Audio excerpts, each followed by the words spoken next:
छान झालं. तुमचंच काम संपना मी आले तरी काय. हॅलो हा बोला की मला काय म्हणतात समोनी आहे ना आले आल्यास खरं तर सस्पेन्स फोडला माहिती सस्पेन्स नाही फोडला काय म्हणलं माहिती का मावशीने काहीतरी कुठं केलं मी पण म्हणत होते तिचे तर नाही म्हणले. तुम्हाला काय वाटतं किती गोंधळ किती गोंधळ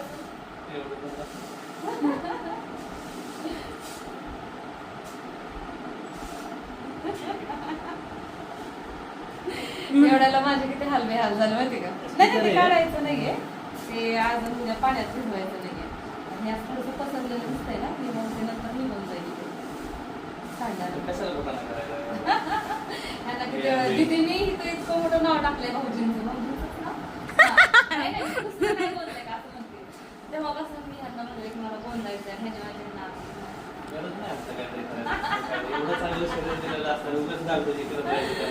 कसं जाऊन येऊ मग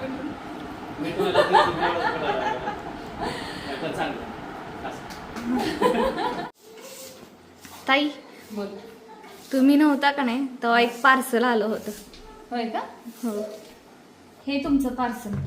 अरे वा मी किती दिवस झालं वाट बघत होते माहिती का. मला वाटलं मी पुण्याला जायच्या आधीच येतोय पण तसं नाही झालं. मी गेल्यावर आलाय तर इथं हा मी अगारोचा इलेक्ट्रिक कुकर ऑर्डर केला होता तो आलेला आहे. हा आहे अतिशय युजर फ्रेंडली असा याचा हँडल. हे बटन प्रेस केल्यानंतर याचं जे लीड आहे ते अगदी सहजरित्या उघडतं आणि अगदी सेम तशाच पद्धतीनं हे लॉक देखील होतं. हे एअर आउटलेट आहे. आतमध्ये तयार झालेली जी काही वाफ आहे ती इथून बाहेर जाते आणि वाफेचं जे काही पाणी आहे ते या कंटेनरमध्ये कलेक्ट होतं.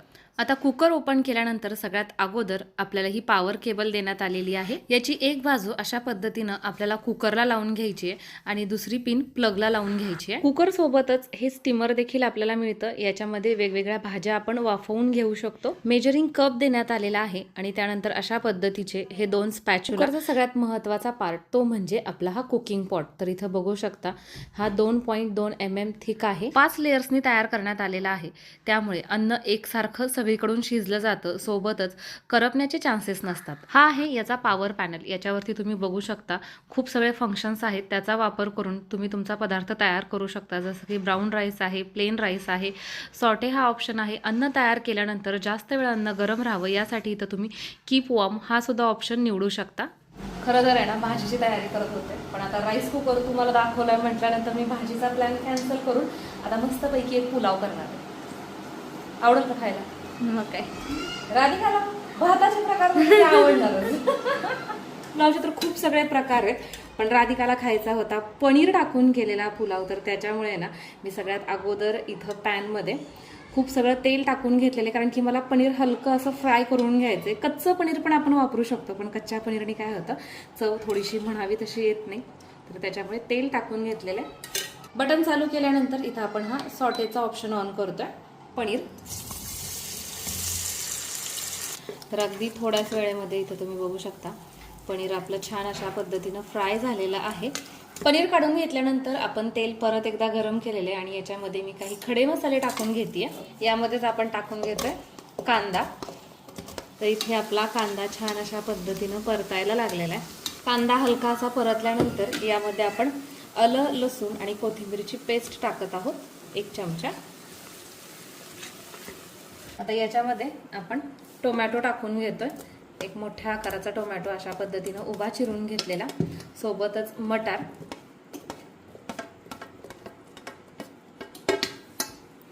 गाजर, काजू या भाज्यांपुरतंच मीठ टाकून घेते.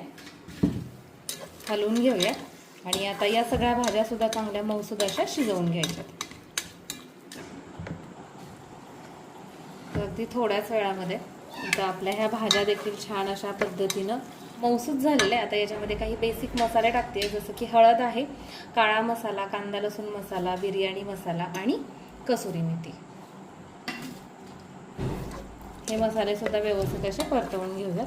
आता याच्यामध्ये मी टाकून घेणार आहे तांदूळ. तर इथं मी हा 4 वाटी तांदूळ घेतलेला आहे. म्हणजे यांनी जो मेजरिंगचा कप दिलेला आहे ना त्या कपनं मोजून 4 वाटी हा तांदूळ घेतलेला आहे. स्वच्छ धुवून घेतलेला आहे आणि आता आपण याच्यामध्ये टाकून या फोडणीमध्ये ना साधारण 1 मिनिटभर असा परतवून घेणार आहोत. यामध्येच आपण आपलं हे पनीर देखील टाकून घेत आहोत. 4 कपासाठी इथे आपल्याला 8 कप पाणी घ्यायचं आहे. ज्यावेळेस आपण भाज्या परतत होतो त्यावेळेस सुद्धा मीठ टाकलेलं आहे. मग त्याच बेतानं इथं आपल्याला मीठ टाकून घ्यायचं आहे. एकदा हे सगळं व्यवस्थित असं ढवळून घेऊयात. आणि आता झाकण लावून घेऊयात. आता मग अशी आपला सॉटे हा ऑप्शन चालू होता किंवा ऑन होता. तर आता आपण काय करतोय तो कॅन्सल करून इथं आपण हा व्हाईट राईस हा मोड ऑन करतोय. राधा म्हणते मला माझा नवरा जेवढा रडवत नाही तेवढा कांदा रडवतो. म्हणजे ती मान्य करते नवरा तिला रडवतोय. तू काय म्हणली आता सांग. माझा नवरा सुद्धा मला एवढं रडवत नाही. एवढं मस्त गोल भज्यांची रेसिपी येते नाही तुम्ही राधाला विचारा बरं का. राधाकडनं शिकून घ्या. कारण की आपला भात होत होता तोपर्यंत तिला इथं मस्त अशी भजी केली. आणि तुम्हाला सांगू का मस्त अशा पद्धतीचा आपण तयार केलेला हा भात भजी आणि त्याच्यासोबत लोणचं आणि पापड. राधाला खायचं काय.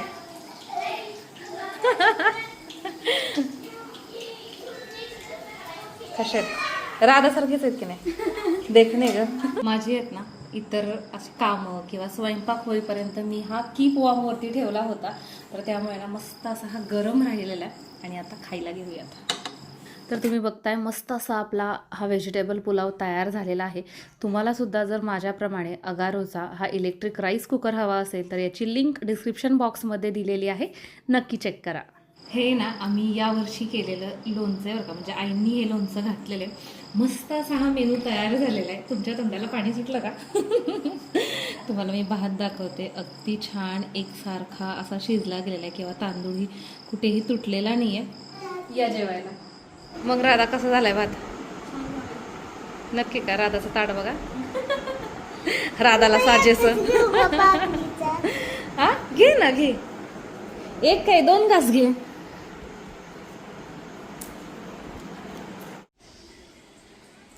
झालं का चहा पिऊन.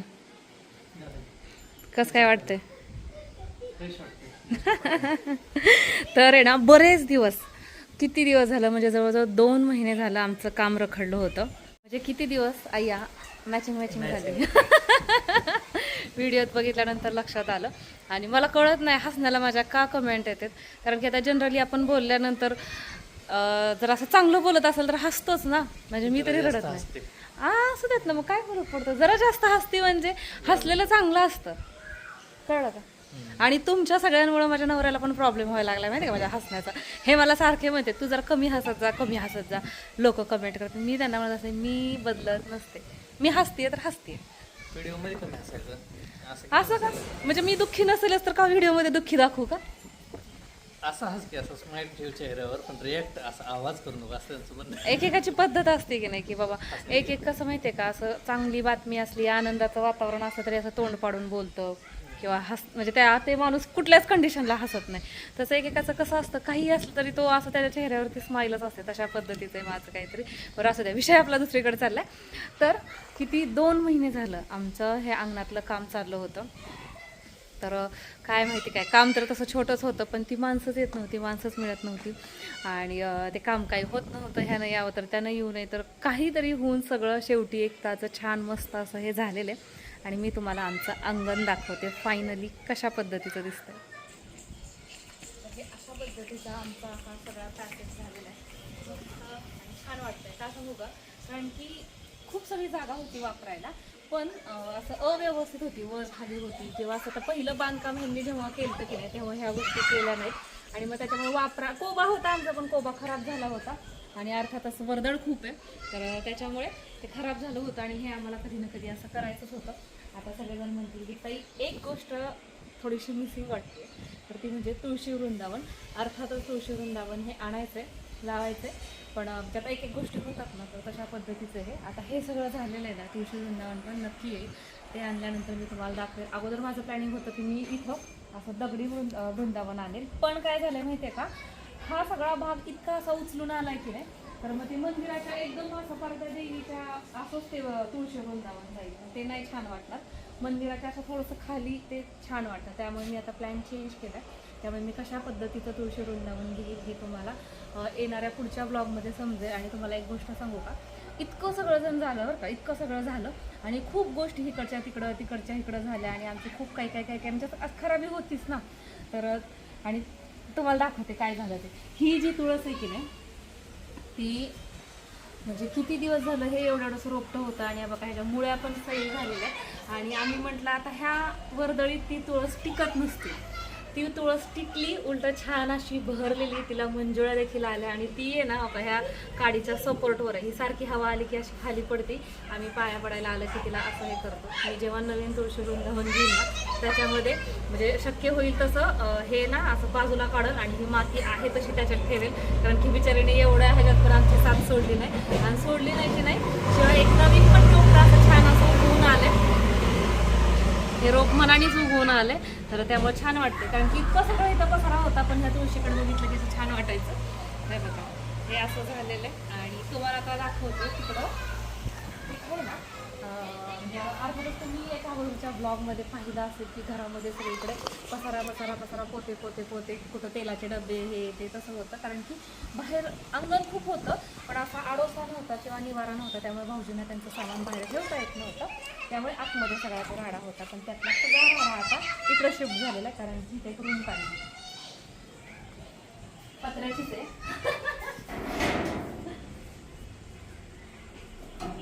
आणि हे सगळं इकडं ट्रान्सफर केलेलं आहे माहिती आहे का. फायनली असं हे सगळं इकडं झालेलं आहे. काय होतं ह्या गोष्टींना जागा लागणारच होती, कधी ना कधी हे करायचंच होतं. आणि घरात पण ते काय होतं मग जागा शिल्लक राहत नाही किंवा आपल्याला वावरता येत नाही. आणि अर्थातच म्हणजे शेवटी आपण कसं होतं ते इन्कमचा आपला सोर्स असतो त्यामुळे ह्याला सोडून पण चालता येत नाही.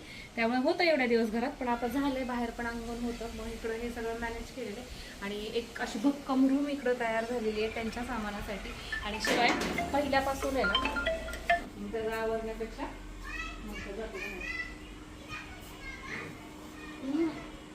इकडं अंगणात खेळतोय त्याचा आवाज इकडे येतो.